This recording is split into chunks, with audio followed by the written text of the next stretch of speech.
자, 이곳은 롯데월드 어드벤처 입구입니다. 자, 그 다음에 이번에 롯데월드 어드벤처 입구에서 서쪽 방향 갤러리아 팰리스 아파트 방향을 촬영하고 있습니다. 자, 이번에는 북쪽 방향입니다. 잠실 주공 5단지 아파트 재건축하기 전입니다. 자, 이번에는 동쪽 방향입니다. 롯데월드 타워의 하단부가 약간 보입니다. 전방 200m 정도 지점 롯데월드 타워의 하단부, 파랑색 조명 롯데월드 타워의 하단부입니다. 안녕하십니까. 자, 독서하는 마라토너 박종필입니다. 이곳 잠실 롯데월드 어드벤처 입구에서 영상 촬영을 하도록 하겠습니다. 현재 시각은 2023년 6월 29일 목요일 저녁 8시 26분입니다. 제가 오늘 장맛비가 내리고 있는데요. 이곳 롯데월드 어드벤처 입구에서 자전거 퇴근길에 잠깐 멈췄습니다. 자, 오늘 저녁에는 미국의 제19대 대통령, 20대 대통령, 21대 대통령 이상 3명의 역대 미국 대통령에 관하여 말씀드리도록 하겠습니다. 자, 제가 최근에 계속 자전거 출퇴근길에 미국의 역대 대통령 3분씩 소개해드리고 있는데요. 오늘은 제19대 대통령 러더퍼드 헤이스 대통령, 20대 대통령 제임스 가필드 대통령, 21대 대통령 체스터 아서 대통령, 이분 3분 전부 다 공화당으로 미국의 대통령이 됐었는데요. 먼저 19대 대통령 러더퍼드 헤이스 대통령은 1877년 초부터 1881년 초까지 대통령을 4년 단임으로 끝났습니다. 재선에 실패했습니다. 그 다음에 20대 대통령 제임스 가필드 대통령은 1881년 초에 대통령에 취임을 했는데요. 취임한 지 넉 달이 안 된 1881년 7월 2일에 총을 맞았습니다. 암살을 당했는데요. 약 11주 정도 투병을 하다가 1881년 9월 19일에 폐혈증으로 사망을 한 분입니다. 그러니까 대통령 임기 시작하고 넉 달도 안 된 상황에서 총을 맞았고, 그로부터 11주 정도 병상에서 생활하다가 대통령 취임일로부터 약 6개월 정도 된 시점인 1881년 9월 19일에 폐혈증으로 사망한 분이 미국의 제20대 대통령 제임스 가필드 대통령입니다. 그 다음에 마지막으로 제21대 대통령 체스터 아서 대통령은 전임 대통령인 제임스 가필드 대통령이 암살됨에 따라 부통령으로서 대통령직을 승계를 해서 1881년 9월부터 1885년 초까지 약 3년 반 정도 대통령을 했습니다. 이상 19대 대통령 러더퍼드 헤이스 대통령, 20대 대통령 제임스 가필드 대통령, 21대 대통령 체스터 아서 대통령, 이 3사람 전부 다 공화당으로 미국의 대통령을 했던 분들입니다. 자, 그래서 먼저 제19대 대통령 러더퍼드 헤이스 대통령에 관하여 말씀드리겠습니다. 자, 이분은 오하이오 주 출신입니다. 자, 이분은 대통령이 될 때 정말 우스꽝스럽게 당선이 됐다라고 평가를 받습니다. 자, 미국의 대통령 선거 방식 잘 아실 겁니다. 선거인단에 의한 간접 선거 방식이고, 승자 독식 제도, 유닛 룰 시스템이다 해서 승자 독식 제도에 의해서 선거인단 수를 싹쓸이하는 그러한 독특한 제도가 미국의 대통령 선거 제도인데요. 자, 미국의 역대 대통령 선거 중에 총 득표수에서는 앞섰지만 선거인단 수에서는 져버려가지고 대통령 선거에서 패배했던 케이스가 지금까지 딱 4차례가 있습니다. 1824년 제6대 대통령 존 퀸시 애덤스가 당선될 때 그랬고, 또 오늘 말씀드릴 1876년 제19대 대통령 러더퍼드 헤이스 대통령이 당선될 때 그랬고, 또 1888년 제23대 대통령 벤저민 해리슨이 당선될 때 그랬고, 그 다음에 2000년 아들 부시 대통령, 즉 조지 월커 부시 대통령이 당선될 때 그랬습니다.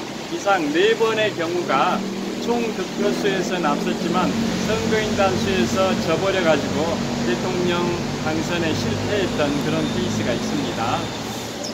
반대로 해석을 하면 그 4번의 케이스는 총 득표수에서는 졌지만 선거인단 수에서 앞서가지고 대통령에 당선됐던 케이스가 4번의 케이스가 있다, 이런 말씀입니다.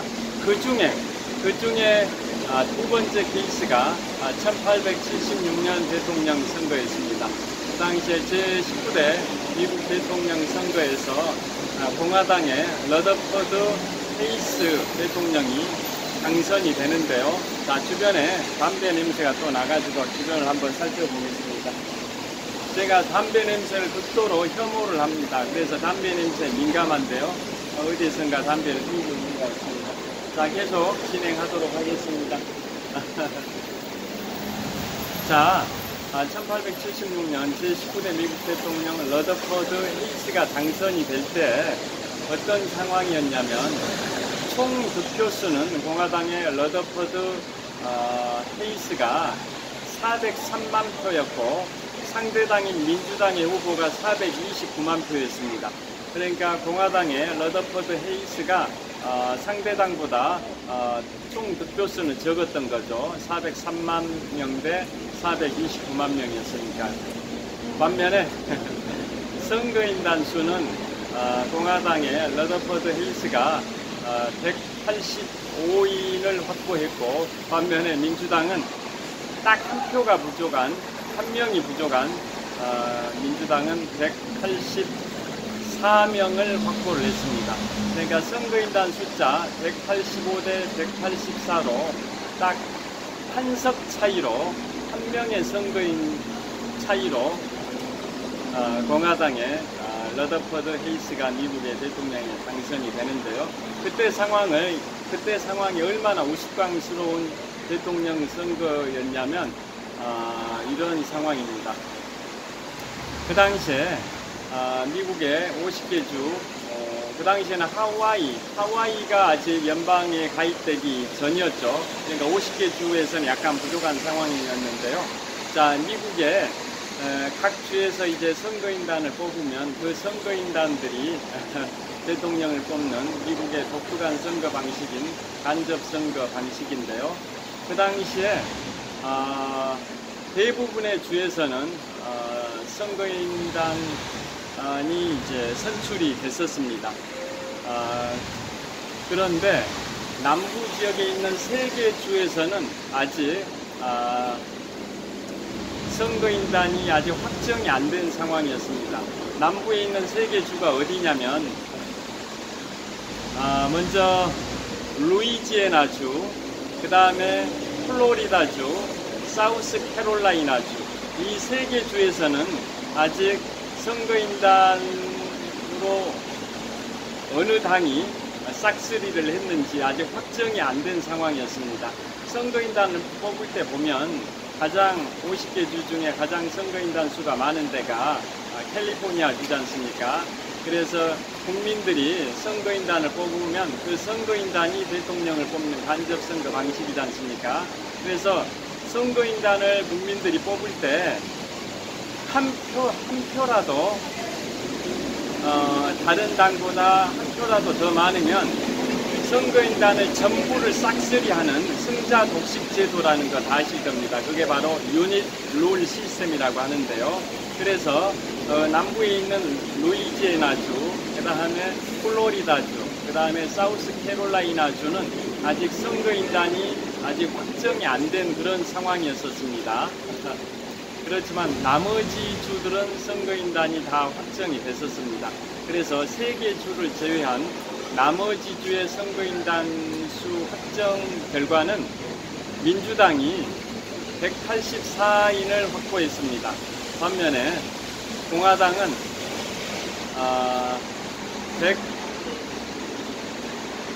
166인을 확보했습니다. 그러니까 민주당이 184인을 확보했고 반면에 공화당은 166인밖에 확보를 못했습니다. 그러니까 166대 184니까 18인이 차이가 나는 거죠. 선거인단 수가. 민주당은 184인, 공화당은 166인이니까 민주당이 공화당보다 18인을 더 많이 확보를 하고 있는 상황이었었는데요. 그런데 남부 지역에 있는 루이지애나주, 플로리다주, 사우스캐롤라이나주가 아직 선거인단이 확정이 안 됐습니다. 그 세 개 주의 선거인단 수를 다 합하면 19인입니다. 19인. 그래서 만약에 현재 선거인단이 확정된 민주당은 184인, 공화당은 166인인 상황인데요. 만약에 공화당이 그 3개 주의 선거인단을 싹쓸이를 하게 되면 공화당이 166 플러스 19, 그러면은 185인의 선거인을 확보하고 반면에 민주당은 184인이 되다 보니까 한 석 차이로 공화당이 민주당을 이겨버리는 그런 상황이 된 겁니다. 그래서 그 3개 주, 루이지애나주, 플로리다주, 사우스캐롤라이나주의 선거인단을 뽑는 국민들의 그 투표 결과가 초미의 관심사가 되고, 그래서 법관들과 국회의원들로 구성이 된 특별 개표관리위원회를 가동을 해가지고 개표 작업을 벌였는데요. 결과는 어땠을 것 같습니까? 개표를 수개월 동안 수십 차례 개표를 했는데 개표할 때마다 그 숫자가 다릅니다. 개표할 때마다 수개월 동안 수십 차례에 걸쳐서 그 3개 주에 대해서 개표를 한 겁니다. 즉 국민들이 선거인단으로 어느 당을 지지하는 선거인단을 뽑았는지 그 투표에 대해서 개표를 하는데요. 수개월 동안 수십 차례 개표를 했는데도 개표할 때마다 숫자가 다릅니다. 그래서 도저히 이건 안 되겠다. 그래서 대통령 취임일을 불과 이틀 앞두고 특단의 조치를 취하게 됩니다. 그게 뭐냐? 원래 미국의 이제 헌법상 선거인단에 의해서 대통령 선거 결과가 확정이 안 되면, 즉 선거인단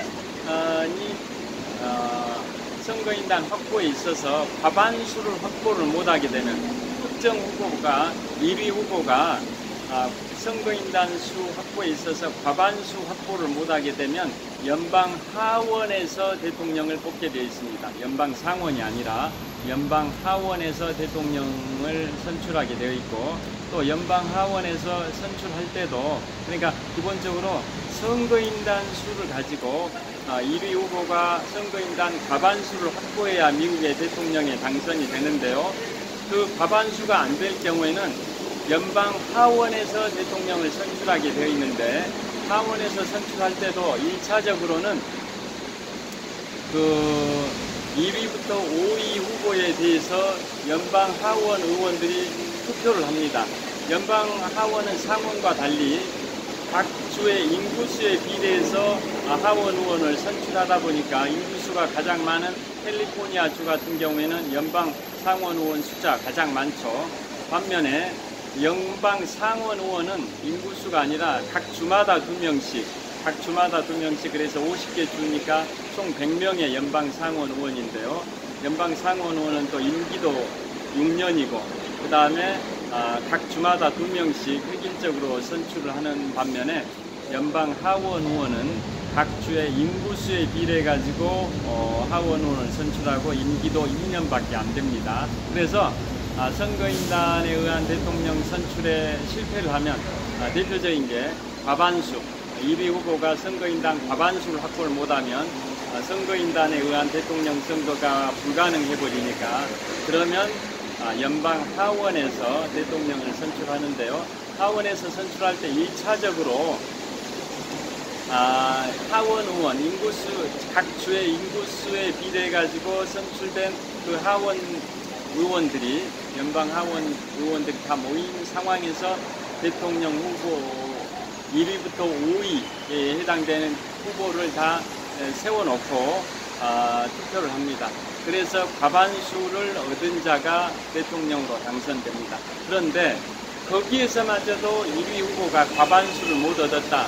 그러면 연방 상원으로 넘어가는 게 아니라 다시 연방 하원에서 2차적으로 대통령을 선출하는데요. 그때는 인구수에 비례해 가지고 선출된 그 하원 의원들 전부가 투표에 참여하는 게 아니라 상원처럼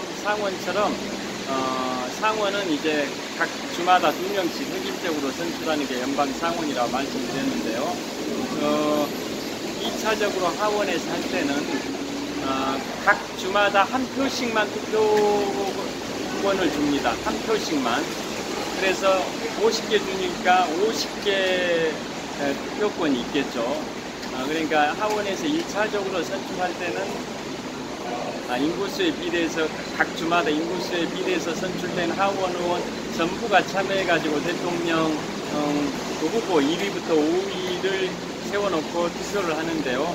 거기에서 과반수를 투표한 1위가 과반수를 득표를 못하게 되면 이제 다시 하원에서 2차적으로 선출을 할 때는 그 50개 주에 3분의 2 이상에 해당되는 주가 출석을 해야 되고 그걸 의사정족수라고 하죠. 그 다음에 그 출석한 자들에 대해서 각 주마다 한 표씩만 준다라는 겁니다. 그래서 하원에서 2차적으로 대통령을 이제 선출한다, 뭐 그런 의미입니다. 자, 여하튼 그래서 그 당시에 제19대 대통령 러더퍼드 헤이스 대통령은 그 초박빙 상황이어서 총 득표수는 공화당의 러더퍼드 헤이스가 403만 표, 상대당인 민주당이 429만 표 그런 차이였는데 선거인단 수에 있어서는 1차적으로 그 민주당이 184인을 확보했고 공화당이 166인밖에 확보를 못한 상황에서 루이지애나주, 플로리다주, 사우스캐롤라이나주에 대한 선거인단 투표 결과가 개표를 계속 수개월 동안 했음에도 불구하고 수개월 동안 수십 차례 했음에도 불구하고 계속 숫자가 다르니까 용단을 내리기를 대통령 취임식 이틀 전에 결단을 내렸습니다. 자, 그래서 하원의 의석수를 기준으로 결정하자. 그래서 연방 하원의 의석수가 그 당시 공화당 대 민주당의 비율이 8대 7이었습니다. 공화당 대 민주당의 비율이 8대 7이었습니다. 그래서 승자 독식 제도에 따라서 그 세 개 주, 루이지애나주, 플로리다주, 사우스캐롤라이나주 세 개 주의 총 선거인 수 19명에 대해서는 공화당이 다 가져가 버렸습니다. 공화당이. 그래서 공화당이 기존에 선거인단 수 확보한 166명에다 19를 합하니까 185인의 선거인을 확보한 거고 민주당은 기존에 184인을 확보하고 있어서 결국은 공화당이 민주당을 선거인단 수 확보에 있어서 한 사람 더 많이 확보했다라는 그 가까스로 당선이 된 겁니다. 그러다 보니까 정권의 정통성이 없었던 겁니다. 19대 대통령 러더퍼드 헤이스 대통령 정권의 정통성이 굉장히 없어서 흔들렸습니다. 그런데 이제 헤이스 대통령은 굉장히 도덕주의자였습니다. 또 인도주의자고 도덕주의자였다라는 특징이 있는데요. 한마디로 그분의 4년 동안의 정치를 평가한다면 현실의 벽에 부딪힌 도덕주의자라고 평가할 수가 있습니다. 당시 미국 사회가 부정부패가 만연이 되어 있는데 대통령 혼자서 그래 도덕주의자라고 한다 해서 그 기득권층들의 그러한 부정부패의 철옹성을 깨기가 쉽지 않았었던 겁니다. 그래서 현실의 벽에 부딪힌 도덕주의 정치인 대통령이 바로 제19대 미국 대통령 러더퍼드 헤이스였습니다. 자, 그리고 그분의 영부인은 남편과 마찬가지로 도덕주의자다 보니까 철저한 개신교 신도로서 금욕주의자이기도 해서 술에 대해서 술을 굉장히 금기시했습니다. 그래서 백악관에서도 절대 술을 드리지 않았습니다. 그래서 외빈들이나 손님들이 오시면 레모네이드를 대접했습니다. 레모네이드. 그래서 그 러더퍼드 헤이스 19대 대통령의 영부인의 별명이 레이디 레모네이드였습니다. 퍼스트 레이디죠. 퍼스트 레이디의 별명이 레이디 레모네이드였습니다. 손님들한테, 백악관을 찾는 손님들한테 레모네이드를 계속 대접한다 해서 레이디 레모네이드라는 별명을 갖고 있었습니다. 자, 주변의 풍경을 한번 보여드리겠습니다.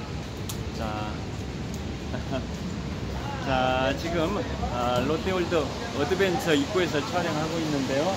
자, 서쪽 방향입니다. 서쪽 방향 갤러리아 팰리스 아파트고요. 자, 이번에는 동쪽 방향입니다. 롯데월드 타워 저층부가 보입니다. 123층 555m 높이 기준 세계 5위 규모 OECD 국가 38개 회원국 중에서는 가장 높은 빌딩 롯데월드 타워의 저층부 파랑색 조명이 우러나고 있습니다. 휘황찬란합니다. 자, 그 다음에 이번에는 북쪽 방향입니다. 잠실 주공 5단지 아파트 15층 전일도 아파트 노후화된 잠실 주공 5단지 아파트인데요. 조만간 대치동 음마와 아파트와 함께 이곳 잠실 주공 5단지 아파트도 곧 재건축을 할 것 같습니다. 자, 계속 말씀드리겠습니다. 자, 그래서 19대 대통령 러더퍼드 헤이스 대통령은 열심히 하려고 했지만 현실의 벽에 부딪힌 도덕주의자 정치인이었다라고 평가를 받고 있습니다. 그리고 의회와의 갈등도 굉장히 심했었습니다. 그리고 그 우스꽝스럽게 대통령에 당선되다 보니까 선거인단 수 185대 184 초박빙 선거인 수 한 명 차이로 그렇게 당선되다 보니까 정권의 정통성이 약해가지고 대통령 그 당선 자체를 부정하는 세력들이 굉장히 많았습니다. 그래서 당선자였던 러더퍼드 헤이스는 유화 정책으로 남부 지역에 대한 남북전쟁 이후에 남부 지역에 대한 군정이 실시되고 있었는데요. 그 군정도 이제 중단하겠다. 그리고 남부 지역에 대해서 전폭적인 경제 정책을 펼치겠다. 러더퍼드 헤이스는 오하이오 주니까 북부 출신이지 않습니까? 남부 지역에 대해서 굉장히 유화적 정책을 우호적 정책을 펼치겠다라고 약속을 하고 대통령에 취임을 했었습니다. 자, 그 다음에 그래서 전체적으로는 인기가 없다 보니까 그분은 이제 공화당 재선에 지명을 못 받았습니다. 재선이 되려면 공화당으로부터 공화당 대통령 후보로 지명을 받아야 되는데요. 지명을 못 받았습니다. 그래서 이제 제20대 대통령은 바로 제임스 갓필드 대통령입니다.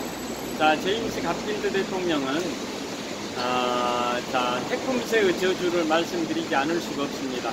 태꿈새의 저주의 세 번째 희생자가 1880년에 당선된 제20대 대통령 제임스 갓필드입니다.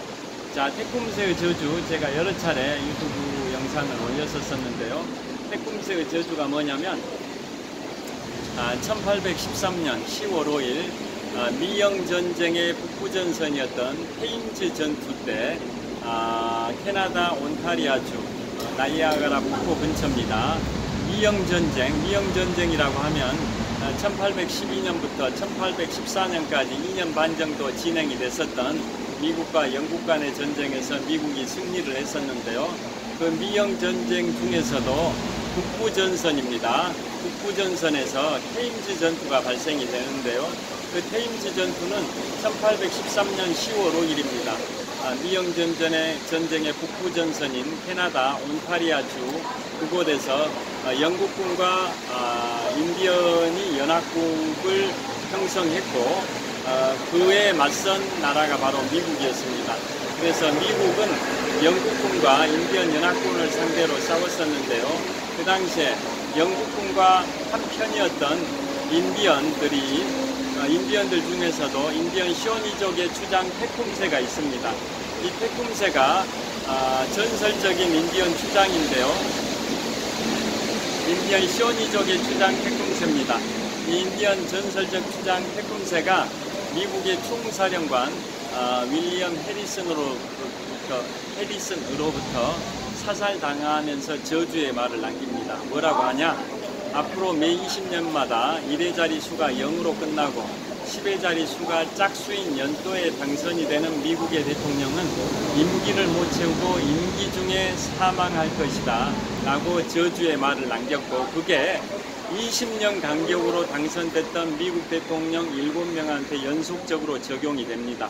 그래서 그분들이 임기를 못 채우고 임기 중에 목숨을 잃게 됩니다. 자, 미국의 역대 대통령 중에 임기 중에 사망한 대통령이 8명인데요. 그 중에 1848년에 당선된 제12대 대통령 제커리 테일러 대통령은 20년 주기설에 해당이 안 됩니다. 그래서 그분은 테쿰세의 저주와 관련이 없고요. 그분은 미국 독립선언 74주년 기념일이었던 1850년 7월 4일에 무더운 여름에 무더위를 달래기 위해서 체리와 우유를 차갑게 과식을 해가지고 위경련이 발생해서 5일 만에 사망을 했습니다. 그분은 제12대 미국 대통령 제커리 테일러 대통령인데요. 그분은 1848년에 당선됐기 때문에 테쿰세의 저주의 20년 주기에 해당이 안 됩니다. 테쿰세가 저주의 말을 남기기를 앞으로 20년마다 1의 자리수가 0으로 끝나고 10의 자리수가 짝수인 연도에 당선이 되는 미국의 대통령은 임기를 못 채우고 임기 중에 사망할 것이다 라고 저주의 말을 남깁니다. 그래서 그게 첫 번째 저주를 받은 사람이 바로 그 미영전쟁 당시에 테쿰세를 사살했던 미국의 총사령관 윌리엄 해리슨이 그 저주를 받은 때로부터 27년 후인 1840년에 미국의 대통령에 출마를 합니다. 1840년에 제9대 미국 대통령에 출마를 합니다. 1813년 10월 5일 테쿰세로부터 저주를 받았던 미국의 총사령관 윌리엄 해리슨이 저주를 받은 때로부터 27년이 지난 1840년에 미국의 9대 대통령에 출마해가지고 당선이 됩니다. 그래서 당선될 때가 1840년입니다. 1의 자리수가 0으로 끝났고 10의 자리수가 4라는 짝수인 연도에 당선이 됐기 때문에 테쿰세의 저주의 적용을 받은 겁니다.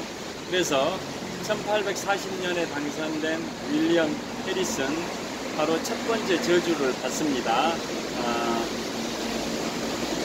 대통령에 취임하고 나서 1개월 동안 급성 폐렴으로 투병하다가 사망을 합니다. 병으로 죽습니다. 그분이 테쿰세 저주의 첫 번째 희생자고요. 두 번째 20년 간격으로 1880년에 당선된 오늘 말씀드릴 바로 제임스 갓필드입니다. 제임스 갓필드 1880년 당선이니까 1의 자리수가 0으로 끝났고 10의 자리수가 8이라는 짝수인 연도에 당선이 됐습니다. 1880년에 당선된 제20대 대통령 제임스 갓필드가 테쿰세의 저주의 두 번째 적용을 받습니다. 임기 중에 사망합니다. 그 다음에 1900년에 재선이 된 제25대 대통령 윌리엄 맥킨리 대통령 25대 대통령 윌리엄 맥킨리 대통령이 1900년에 재선이 됩니다. 재선. 이분도 1900년이니까 1의 자리수가 0이고 10의 자리수가 0이라는 짝수인 연도에 당선된 대통령입니다. 1900년에 재선이 된 윌리엄 맥킨리 대통령이 네 번째 희생자가 되고요. 그 다음에 1920년에 당선된 워렌 하딩 대통령도 병으로 죽습니다. 아까 윌리엄 맥킨리는 암살을 당합니다. 그 다음에 1940년에 3선이 된 미국 헌정사상 최초로 대통령을 4번 했던 프랭클린 루즈벨트 대통령, 그분이 1940년에 3선이 되는데요. 그래서 그분이 핵공세 저주의 6번째 희생자입니다. 자, 그 다음에 1960년에 당선된 존 F 케네디 35대 대통령도 암살이 됩니다. 그래서 핵공세 저주의 적용을 받은 사람이 1840년에 당선된 제9대 대통령 윌리엄 해리슨, 병으로 죽고 공화당 출신입니다. 그 다음에 1860년에 당선이 된 제16대 대통령 에이브러햄 링컨, 암살이 됩니다. 공화당입니다. 또 1880년에 당선된 오늘 말씀드릴 제임스 가필드, 암살이 됩니다. 이분 공화당입니다. 공화당. 그 다음에 1900년에 재선이 된 윌리엄 맥킨리, 1900년에 재선이 됩니다. 이분 암살됩니다. 이분 공화당입니다. 그 다음에 1920년에 당선이 된 워렌 하딩, 이분 병으로 죽습니다. 공화당입니다. 그 다음에 1940년에 3선이 된 제32대 대통령 프랭클린 루즈벨트, 이분 병으로 뇌출혈로 사망합니다. 뇌출혈로. 민주당입니다. 민주당.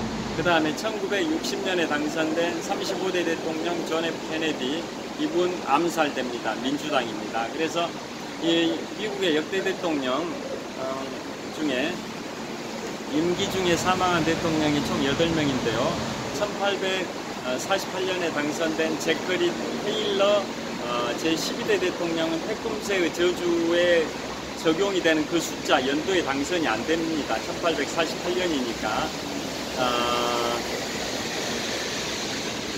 1의 자리 수가 0으로 끝난 게 아니라 8로 끝났지 않습니까? 그래서 핵공세의 저주에 적용을 안 받고, 그에 반해서 나머지 1840년에 당선된 제9대 대통령 윌리엄 해리슨부터 1960년에 당선이 된 35대 대통령 존 F 케네디까지 총 120년 동안 20년 간격으로 당선됐던 미국의 대통령 7명이 임기를 못 채우고 임기 중에 사망했던 사건의 원인이 된 저주가 바로 1813년 미영전쟁 당시 1813년 10월 5일에 테임즈 전투에서 인디언 쇼니족의 주장 핵공세가 저주의 말을 남기고 죽었는데, 저주를 받았던 그 당시에 미국의 총사령관 윌리엄 해리슨이 그 저주 받은 시점으로부터 27년이 지난 1840년에 대통령에 당선이 돼서 첫 번째 저주의 희생자가 됐다, 그런 뜻입니다. 여하튼 오늘 제20대 대통령 제임스 가필드를 말씀드리고 있는데요. 제임스 가필드는 당선이 될 때 굉장히 초박빙인 상황이었습니다. 19대 대통령 러더퍼드 헤이스 대통령도 마찬가지였습니다만은 20대 대통령이었던 제임스 가필드 대통령도 초박빙이었습니다. 그래서 그 당시에 뉴욕주에서 어느 후보를 밀어주냐에 따라서 대통령의 당락이 결정이 되는 상황이었습니다. 그 당시에 뉴욕주의 정치구단, 거물 정치인이 누구였냐면 콩클링입니다. 콩클링이라는 거물 정치인이 뉴욕주의 정치구단 거물 정치인이었는데요. 그 사람이 어느 후보, 공화당이냐 민주당이냐 어느 후보를 밀어주냐에 따라서 대통령의 당락이 결정되는 그런 상황이었습니다. 그래서 그 당시에 20대 대통령으로 당선이 되는 제임스 가필드는 그 콩클링이 공화당의 거물 정치 보스였습니다. 자, 그래서 그 공화당 후보로 나온 제임스 가필드가 그 자당의 거물 개파 정치인이었던 콩클링과 야합을 했습니다. 그래서 간신히 당선이 됐습니다. 간신히. 그래서 당선될 때 상황이 어땠냐? 총 득표수가 공화당 당선자인 제임스 가필드는 총 득표수가 444만 6천 표였고 상대당인 민주당은 444만 4천 표 정도 됐습니다. 그래서 표 차이가 총 득표수는 1898표밖에 차이가 안 났습니다. 아까 19대 대통령 러더퍼드 헤이스가 당선될 때는 헤이스가 403만 표, 상대당인 민주당이 429만 표. 그래서 헤이스가 총 득표수는 적었지만은 반대로 선거인단 수에서는 185대 184로 선거인단 한 사람이 앞서가지고 헤이스가 승리했다고, 러더퍼드 헤이스가 승리했다고 말씀드렸는데요. 그런데 20대 대통령 제임스 가필드가 당선될 때는 총 득표수가 공화당의 제임스 가필드가 444만 한 6천 표 정도 되고 상대당인 민주당은 444만 4천 표 정도, 즉 총 득표수가 1898표밖에 차이가 안 났습니다. 물론 선거인단 수는 당선자인 제임스 가필드가 굉장히 큰 선거인단 확보 차이로 승리하긴 했는데 총 득표수는 그 정도로 초박빙이었습니다.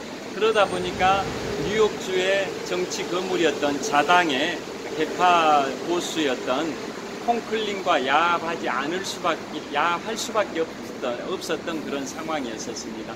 그렇게 해서 당선될 때 야합할 때 조건이 뭐였냐? 제임스 가필드가 대통령 후보로 나오는 대신 콩클린 개파의 체스터 아서를 부통령 후보로 내세웠고 나중에 강요 임명에 있어서도 콩클린 개파의 그러한 정치인들을 장관으로 많이 포진시켜라, 뭐 이런 조건이었었습니다.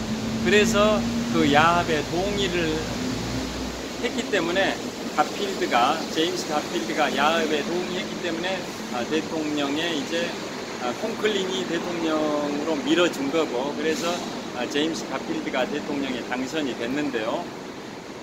그런데 대통령이 되고 나서는 그 약속을 어겼습니다. 왜냐하면 그 약속을 지키게 되면 대통령은 그야말로 식물인간이 돼버리고 콩클린 개파의 정치인들로 내각을 포진시켜버리면 정치가 제대로 국정 수행이 안 된다라고 판단한 대통령 제임스 가필드가 콩클린과의 약속을 어기고 자기 뜻대로 강요들을 다 임명했습니다. 그러다 보니까 이제 사고가 터졌습니다. 무슨 사고냐?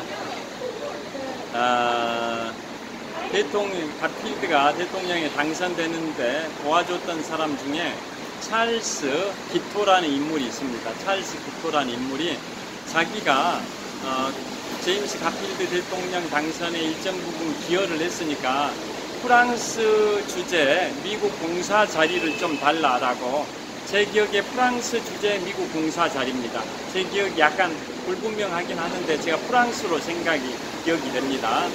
자기가 가필드 대통령 당선에 기여를 했으니까 프랑스 주재 미국 공사 자리를 달라라고 이렇게 청탁을 했습니다. 그거에 대해서 가필드 대통령은 당신이 그 정도로 기여하진 않았다라고 말하면서 그 말을 무시를 해버렸습니다. 그러니까 그 찰스 기토라는 사람이 가필드 대통령을 암살하기로 작심을 합니다.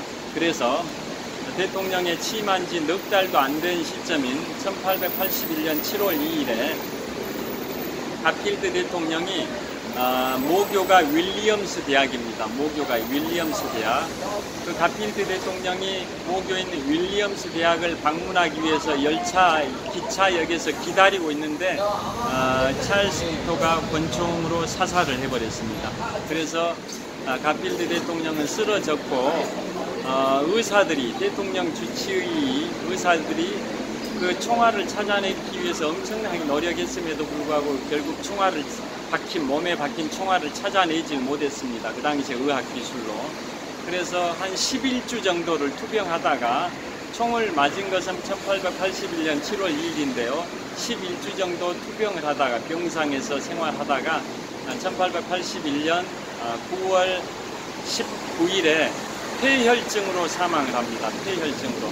대통령 취임 때로부터 약 6개월 정도 된 시점, 취임일로부터 6개월 정도 된 시점인 그 1881년 9월 19일에 폐혈증으로 제임스 가필드 대통령이 사망을 하게 됩니다.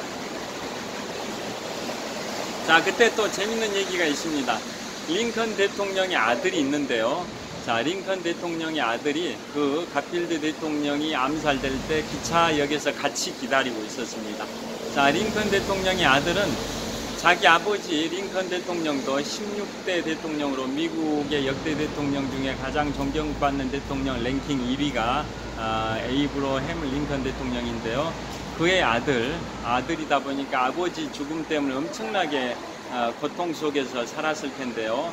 그로부터 20년 후에 당선됐던 1880년에 당선된 제임스 가필드가 모교인 윌리엄스 대학을 방문하기 위해서 기차역에서 기다리다가 찰스 기토의 총에 맞고 암살이 되는데요. 암살 현장에서 가필드 대통령과 함께 있었던 사람이 링컨 대통령의 아들이었습니다. 그러니까 링컨 대통령 아들은 그 가필드 대통령이 암살될 때 함께 있었고, 그 다음에 1900년에 재선이 된 윌리엄 맥킨리 대통령이 그 당시에 뉴욕주의 버팔로에서 전 미국 지역 세계 박람회를 할 때 그 당시에 현직 대통령이었던 맥킨리 대통령이 1901년에 맥킨리 대통령이 그 박람회장이 있는 뉴욕주의 버팔로에 방문해가지고 거기에 사람들과 악수를 일일이 했습니다. 그 맥킨리 대통령은 어디를 방문하면 거기 주위에 있는 대부분의 사람들과 악수하는 게 습관이었습니다. 그래서 악수를 이렇게 쭉 하는데 그때 악수했던 사람 중에 한 명이 또 링컨 대통령의 아들이 있었습니다. 그래서 링컨 대통령 아들과 악수한 다음에 그 다음에 또 맥킨리 대통령이 악수했던 사람이 누구냐? 바로 암살범입니다. 암살범. 스페인 출신의 무정부주의자, 아나키스트라고 하죠. 스페인 출신의 아나키스트, 즉 무정부주의자가 손수건 속에다 권총을 감추고 있다가 악수하는 척 하면서 맥킨리 대통령을 사살해버렸습니다. 그러니까 그 사살하기 직전에 그 암살범 스페인 출신의 아나키스트가 암살하기 직전에 악수했던 사람이 링컨 대통령의 아들이었었습니다. 그러니까 링컨 대통령 아들은 자기 아버지도 그렇게 암살당해서 죽어 돌아가셨기 때문에 고통 속에 살았을 텐데 그 1880년에 당선된 제임스 가필드 대통령이 윌리엄스 대학 방문하기 위해서 기차에서 기다릴 때도 그 암살 현장에 가필드 대통령과 함께 있었던 사람이 바로 링컨 대통령 아들이죠. 또 1901년에는 25대 대통령 윌리엄 맥킨리 대통령이 암살될 때도 링컨 대통령 아들이 맥킨리 대통령과 악수한 직후에 암살범, 스페인 출신의 아나키스트 암살범이 맥킨리 대통령을 암살해버렸기 때문에 그 링컨 대통령 아들은 역대 대통령 3사람의 암살과 관련이 된 그런 현장에 있었거나 또는 아버지의 이제 죽음과 관련이 돼서 그 링컨 대통령 아들은 어디 대통령을 만나러 가면 그 대통령